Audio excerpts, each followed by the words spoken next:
just announce it, please? Good morning. I'm going to play for you this morning Sweet Hour of Prayer by William Bradbury, arranged by Martha Mayer.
Good morning. Our centering thought for today is by Lee Onjiri. May we know ourselves as vessels of infinite possibility, holders of each other's heartaches and tales of joy alike, weavers of one story in which we each have our part. Welcome to Summit Unitarian Universalist Fellowship. My name is Nancy Merrill, and I'm very happy to be your service associate today. We are a liberal religious community bound together by shared principles that are drawn from world religions, humanist teachings, nature and science, philosophy, and personal practices. We are a religion of love and inclusion. The mission of Summit is to commit ourselves to building a more compassionate, just, and sustainable world. If you are new to Unitarian Universalism or to Summit and would like to know more about us, we invite you to go to our website, summituuf.org. That's summituuf.org. Click on the Visitors button and fill out our online connection card. Someone will follow up with you. Now we have announcements. I have an announcement from KC. If you would like to be in a covenant group, please email her by Wednesday of this coming week. That's kind of the deadline. So again, if you would like to be in a covenant group, please email KC by Wednesday of this coming week. Eleanor Weed has an announcement.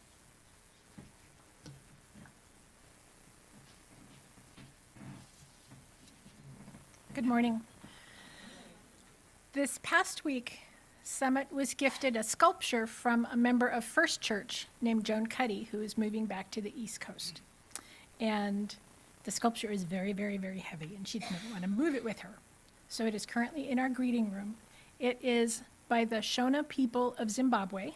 It is carved stone. It is very much a hands-on, touch me, feel me sculpture. And it's starting in the greeting room, figure out where it's going to end up, but that's where it is for now. And there's a booklet about the sculpture and the art form and the people next to it if you want to look at it, and enjoy.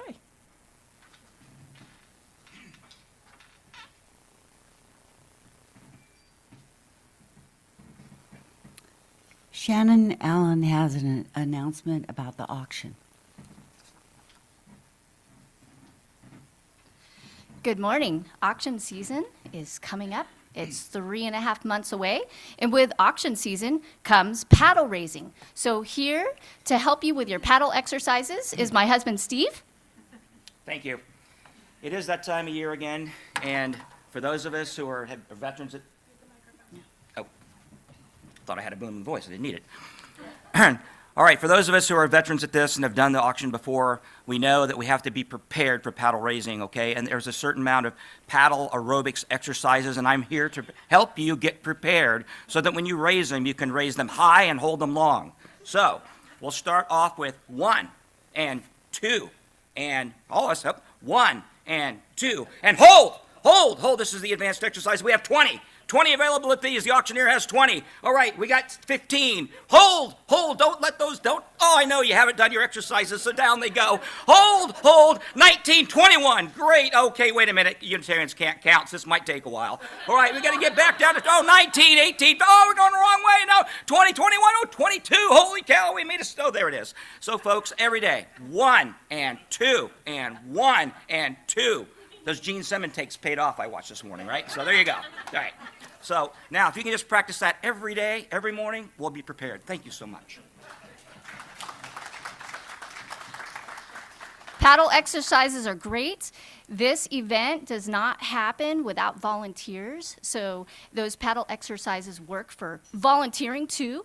We have Pick me. Oh, pick me. We have big jobs, we have little jobs. We have a meeting coming up on October 5th. It's a Thursday at 6 p.m. And can you hold up the email, please? So if you send an email and RSVP to summituauction@gmail.com. Can you please hold up, Beth? Thank you. All right. And you'll get a Zoom. Yeah, thank you. Switch it. Yeah. I gave it to him correctly. I'm dyslexic. I'm sorry. He needs help with pedal exercise. Yeah, you'll get a Zoom link if you email this email. It's also in the newsletter, so appreciate you attending the planning meeting so we can come up with a little job for you. Thank you so much.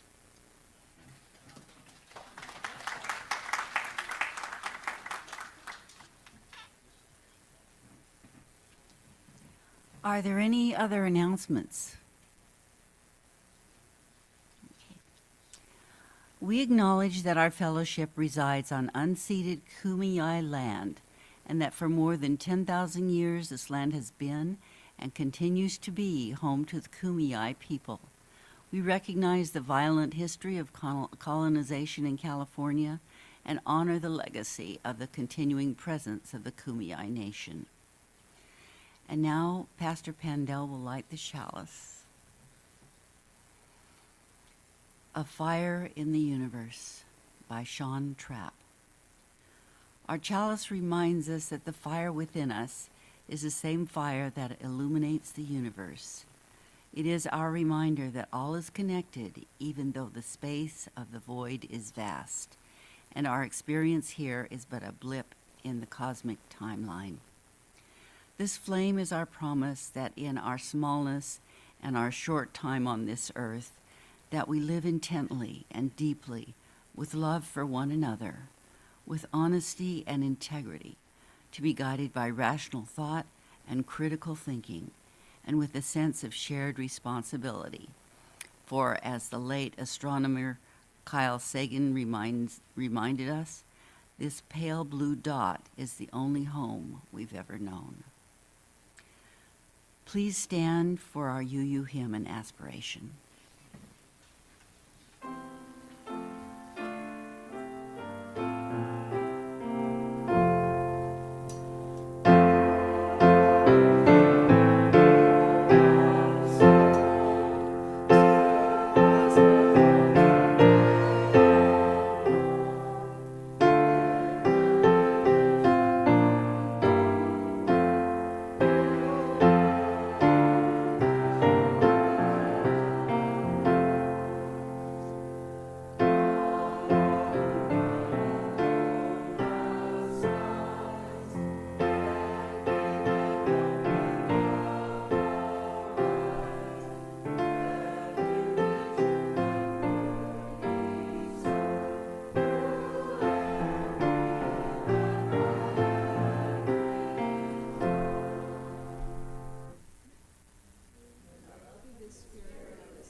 And now we will have a reading by our pastor, Casey Pandell.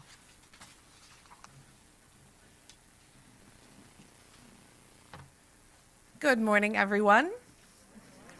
My name is Casey Marie Pandell. I am the minister here at Summit.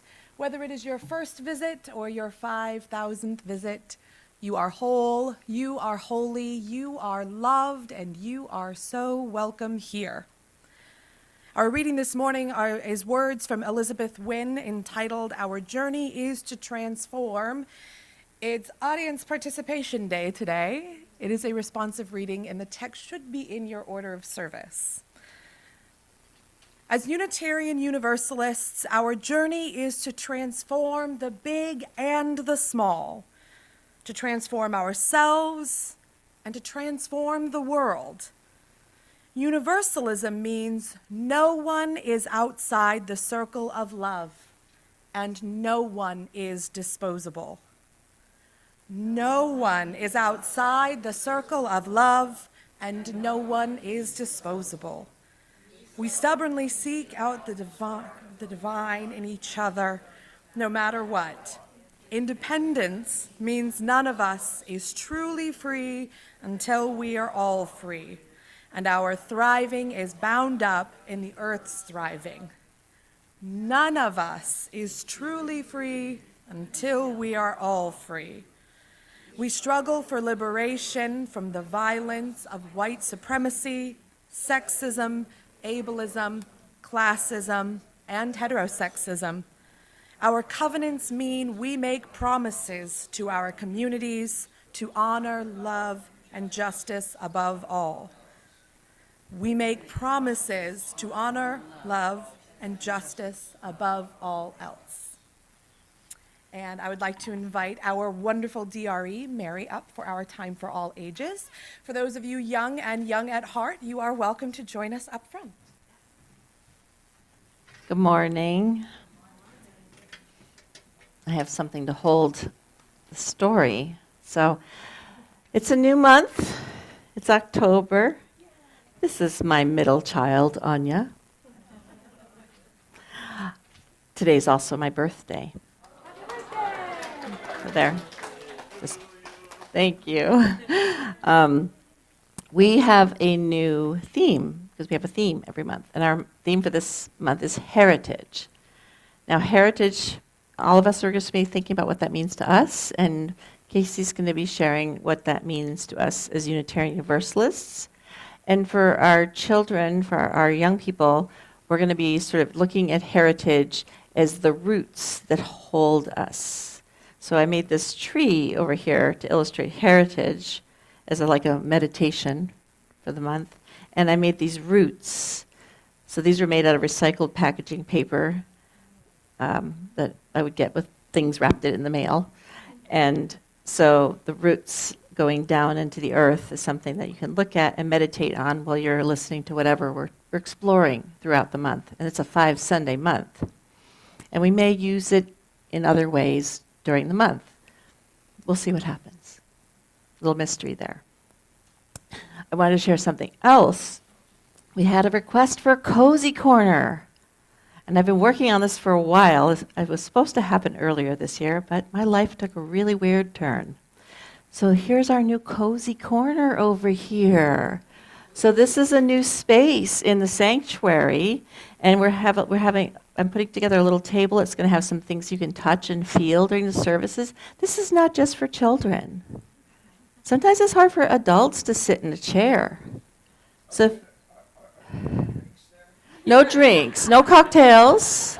No, you have to wait for the auction to have cocktails in here, okay? That's an auction feature. That's when we have a bar in here. But the cozy corner it's a space, like if you just need a different kind of seating or a different kind of space, you can embody worship in another way over there. And we'll have different things happening over there that's like an interactive worship throughout the year and throughout worship. Because worship, this space is for everybody. It's for all bodies, right? It's for all ages. It's for all peoples. So we're trying to make this space very inclusive. Like if you remember during the water service, if you were here, we had a pool over in the corner, and that was very popular with many people to play in the water. So today's story, to introduce the idea of heritage, I needed a little tree. So I went into Paul's garden. So many of you have some of his cactuses that he had donated for the auction. I've got a lot of cactuses. I'm looking for anybody who wants to help me with cactuses. Anya's helping, but we have more than we can even know what to do with. But in amongst these cactuses, I found this little pepper tree that was struggling to survive, literally crammed amongst cactuses in a pot that was sort of falling apart. So we broke the pot up, and I pulled the roots apart with gloves, because cactuses. And in amongst the roots of the cactuses, all of which got replanted, was this tangled root of this pepper tree that was tangled in amongst cactus roots. Now, cactus roots are very shallow, and they were easy to separate. And then I pulled out this tree, and I couldn't leave the roots out of the soil. So I put her in this pot, and she will get put to a bigger pot after we're done here today. But I wanted to bring her in and show it to you, because I thought she'd be very nice for the tree, for the story. And she's very flexible, and she's quite healthy, and she had some nice roots on her. And so she's going to be our prop for our story. So we're going to pretend she's a little oak tree for the story, even though she's a pepper. And we also have a mushroom as the other character in the story. And they're supposed to be about the same size. Use your imagination. Now, this is an old RE story that might have been told to your grandparents, like in the early days of RE education, like your grandparents, if they were UUs, they might have heard this story way back in the 1900s.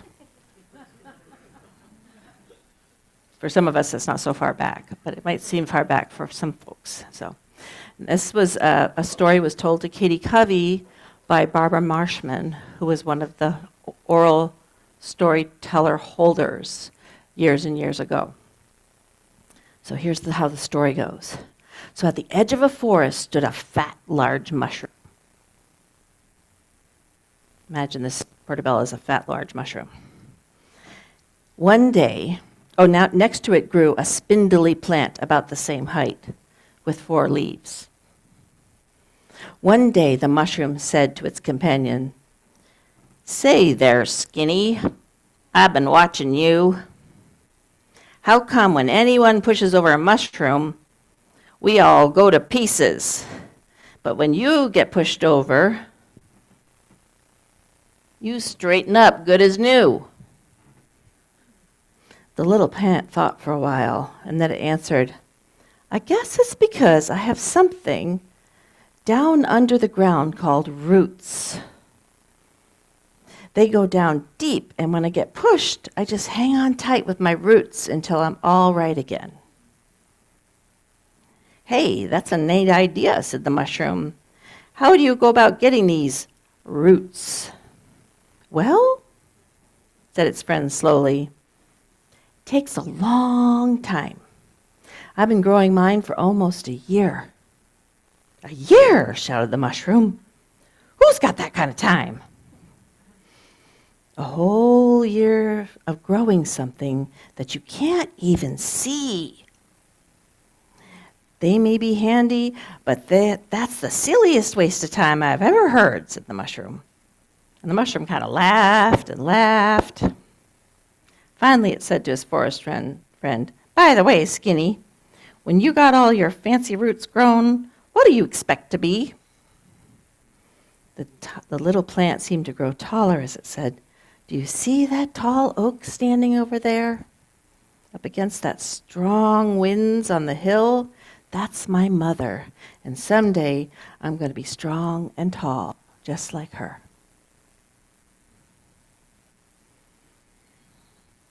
So think about the tree and the roots when you think about heritage. So what does heritage mean to you? Those are the things to meditate on this month. Now I know mushrooms have mycelium. This was a long time ago story. The science-minded, we probably were thinking about that because they also communicate with the roots, don't they? So heritage is what we're going to explore. We're going to explore our roots today. Would you guys like to help me with a UU affirmation? So we are Unitarian Universalists, people of open minds, loving hearts, and helping hands. And we're going to go explore our roots some more in RE today. So thank you for enjoying the story.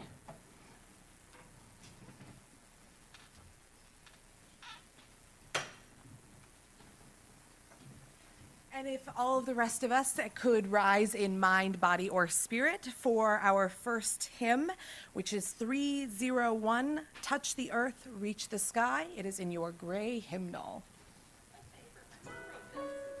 You can stay for it.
So talk about some heritage. Our DRE's mother wrote that.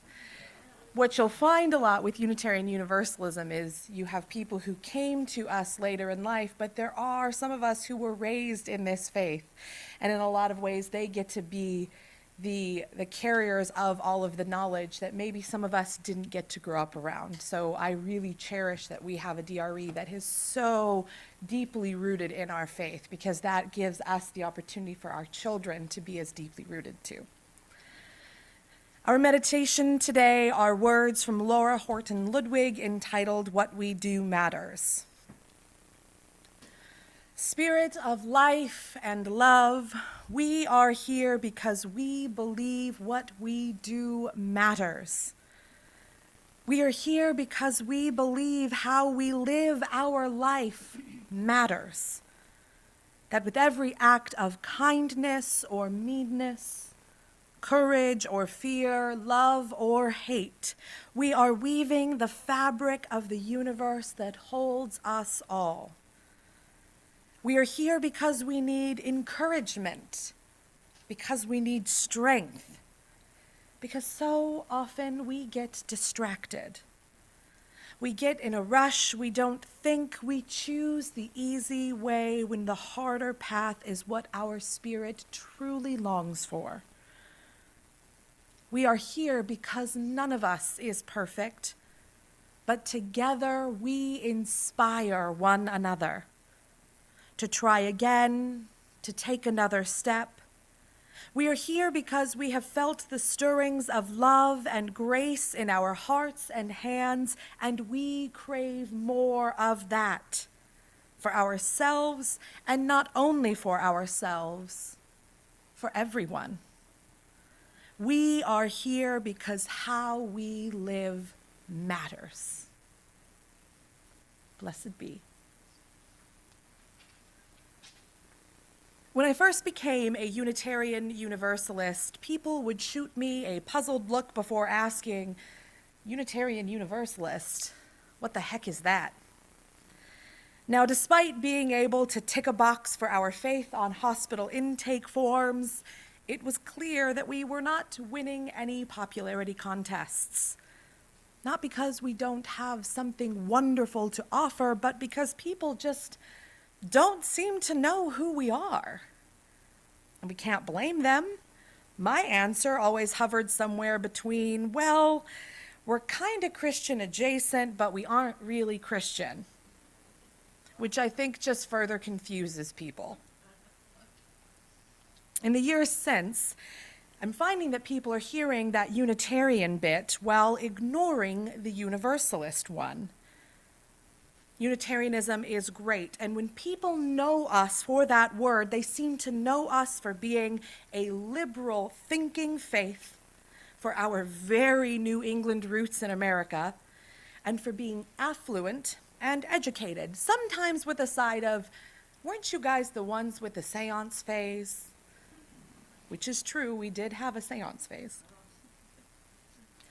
And while all of this is true, it is a simplification of Unitarianism, and worse yet, an outright erasure of our Universalist roots. Roots that are themselves deep and rich and, like Unitarianism, extend all the way back into the early days of Christianity. Our Universalist identity as a part of our greater UU one should be celebrated. And perhaps we as a community are a little disconnected from the history and meaning as being a part of this faith. While there's much history there, I want to draw your attention today to a particular piece of our Universalist theology and history, and what that might mean for us today. Championed by one of our Universalist forebears, Hosea Ballou, one of the prominent Universalist ministers of the 19th century, it's a piece that I think really gets to the heart of our namesake. The Universalism in Unitarian Universalism traditionally referred to salvation, the how and the why we are saved in the afterlife. Now, historically speaking, most Universalists in the 1800s believed there was a brief period of time between death and the afterlife, in which a person's soul experienced a weird sort of residual punishment that allowed for the cleansing of the soul. And it acted as the catalyst for the soul to move on to heaven. In Ballou's perspective, however, It was a perspective known colloquially as ultra-universalism. We're all sinners, full stop. But that sinful nature never precluded us from the love of a loving God. In his eyes, we are all human, we are all God's children, therefore we are loved, and we are worthy of being saved, and so we shall be. There were no ifs, ands, or buts in Hosea Ballew's version of Universalism. It could not be earned, it could not be bought. God's love is eternal, and we deserve it just because we are God's children. Now, an interesting point of context, this did not go over particularly well with preeminent Unitarian minister William Ellery Channing, whose ideas of self-cultivation we'll talk about next week. In short, Channing believed that to be the best version of ourselves, we had to work really hard to earn it. His ideas could be considered a sort of salvation by character, and that it would leave the work of being a good human to the individual. But in true Unitarian fashion, a lot of it surrounded becoming more whole and more moral through religious, social, and of course, intellectual means. There was work to be done to earn a place in the world, work to be done to earn a place in heaven. Indeed, Channing thought we were incorrigible sinners, unable to be truly reformed. But Ballew, on the other hand, believed there was no quality in humanity that made us irredeemable, and therefore, we couldn't possibly be incorrigible. We couldn't possibly be beyond saving. This was a very big point of contention for the pair of them, and they essentially argued with each other about each other's views through various sermons. Interestingly, they never met face to face. Ballew's viewpoint pushed the bounds of the various versions of that time's Christianity, and in the end, his argument was crystal clear. If God is ever present and all-knowing, our salvation cannot be changed, nor need it be changed, by our works here on earth. We are all here, and we will all be saved. In recent years, this view of ultra-universalism has been challenged by some, and rightfully so. With more than 400 mass shootings in the United States this year alone, which is any shooting including 3 or more people. We know the war in Ukraine is still raging, even if our news outlets aren't covering it.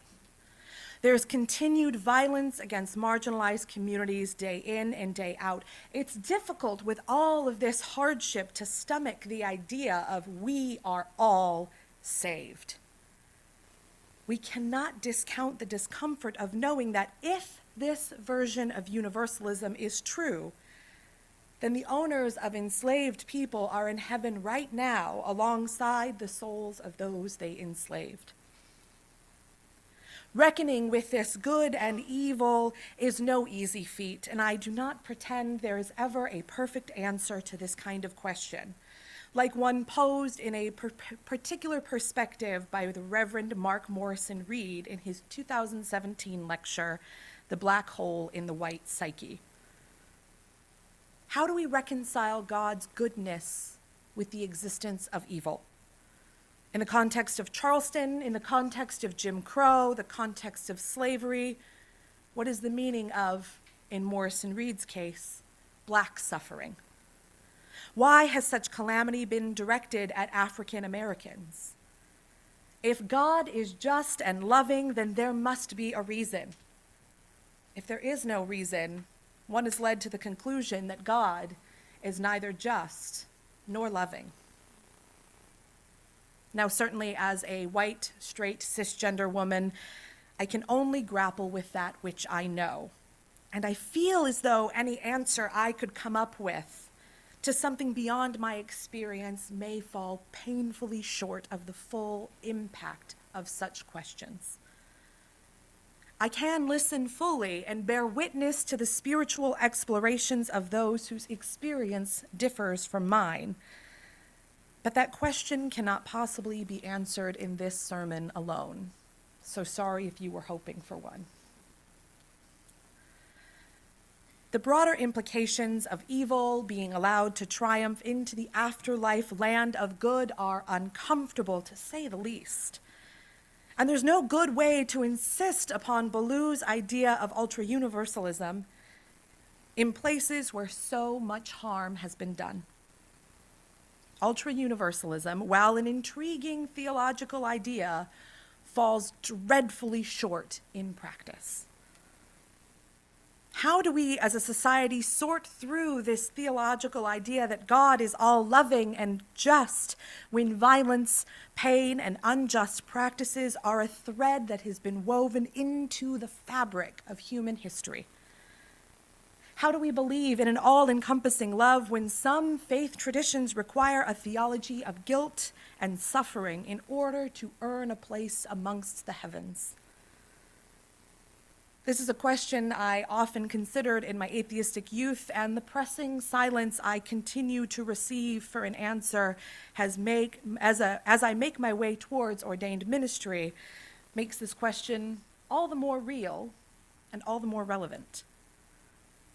How do we continue to seek hope and justice rooted in a love for each other that mirrors the love set forth by Ballou's version of universalism?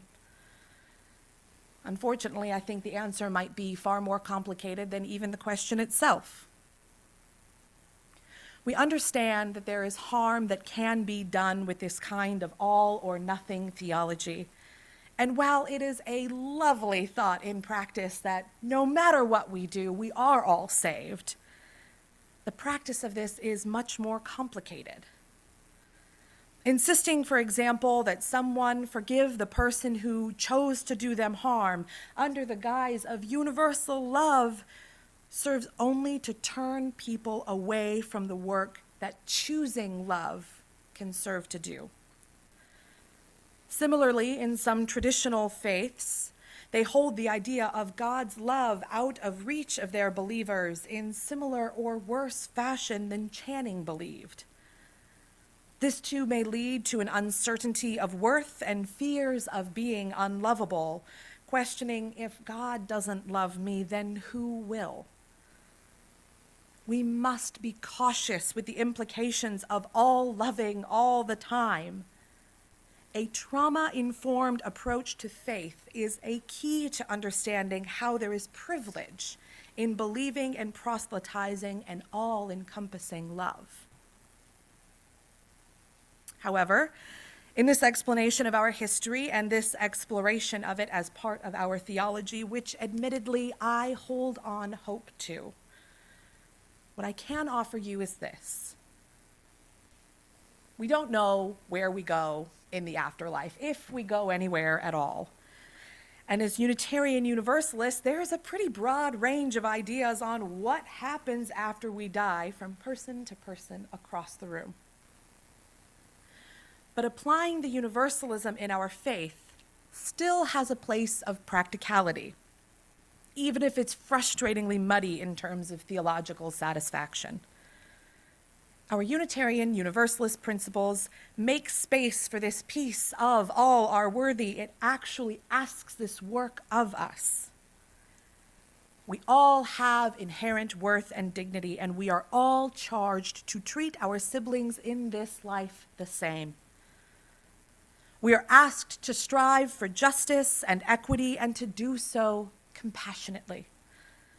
The way we respond to those around us, particularly when they have been hurtful or cruel, says far more about us and our own character than perhaps about those other people. The ability to maintain being compassionate and empathetic in the face of wrongs is challenging. I will not pretend otherwise. And it's worth noting that perhaps not every wrong deserves our specific love or our particular forgiveness. Protecting oneself from hurt is in no way a crime, And I wonder if perhaps the compassion required is sometimes more for ourselves than the person who harmed us. For the modern Unitarian Universalist, one who believes we are a faith of liberation and strives to create a faith into that ideal, this idea of universalism, this idea of universal love as a means of meaning-making, is one that will take continued careful examination. And it's worth always critically engaging with our faith practices. Something that rewards evil with the promise of heaven is something that cannot be taken at face value alone, not when it fails to challenge the realities of centuries of white supremacy, of patriarchy, of colonialism, of heteronormativity. As for its usefulness in living and loving actively into our faith, it may yet be another tool in our faith toolbox that can be employed in an effort to make the world a more just place. And we all, each of us, has the power to choose when and how we use it. So may it be, and amen.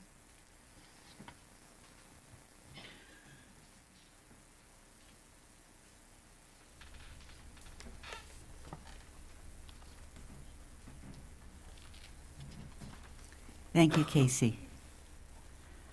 That was very thought-provoking. I wanted to sing Happy Birthday to Mary before she left, but she left so quickly. We are a fellowship supported entirely by the voluntary generosity of our members and friends, and we greatly appreciate our faithful pledgers who continue to keep up their monthly contributions. It is now easier than ever to contribute to our virtual plate today. The link can be found in the chat box and will take you directly to the donation location. And now we will gratefully accept your donations during the musical interlude. Good morning. I'm going to play a piece by Alan Hovhannes, who was a Armenian-American composer who explored various aspects of world music in his compositions, especially in the 60s. This piece is a ghazal, which was actually a Persian love poem, and it has some exotic kind of scale figurations that are related to Eastern music. So I hope you enjoy it, in the theme of universalism.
Please stand if you wish to sing Come and Go With Me to That Land, page 1018 in the turquoise hymnal.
Told you I like clapping. Got to make sure you guys are still awake. I know I keep bringing all of these big, complicated, uncomfortable ideas to you. Good. That's the point.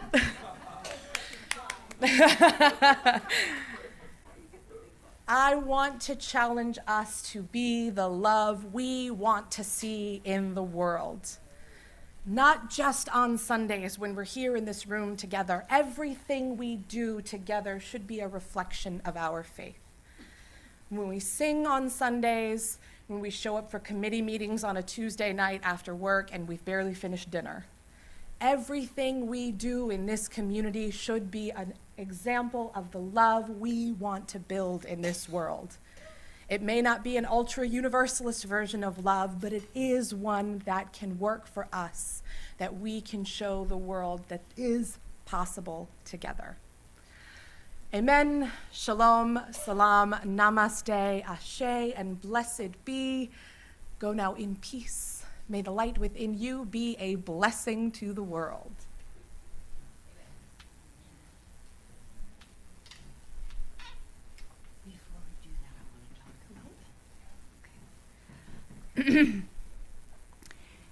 Thank you for being here today. After our closing circle song, we will have a 5-minute break. Then be seated, please be seated, if you wish to stay for our community gathering. We encourage people to be on Zoom to participate in our community gathering. Just raise your computer hand or your actual hand if you would like to speak. After our community gathering, you are all invited to go to the salon for refreshments and fellowship. And Pastor Pandell will extinguish the chalice while I read the closing words. We extinguish this flame, but not the light of truth, the warmth of community, or the fire of commitment. We carry in our hearts until we are together again. And now our closing circle song.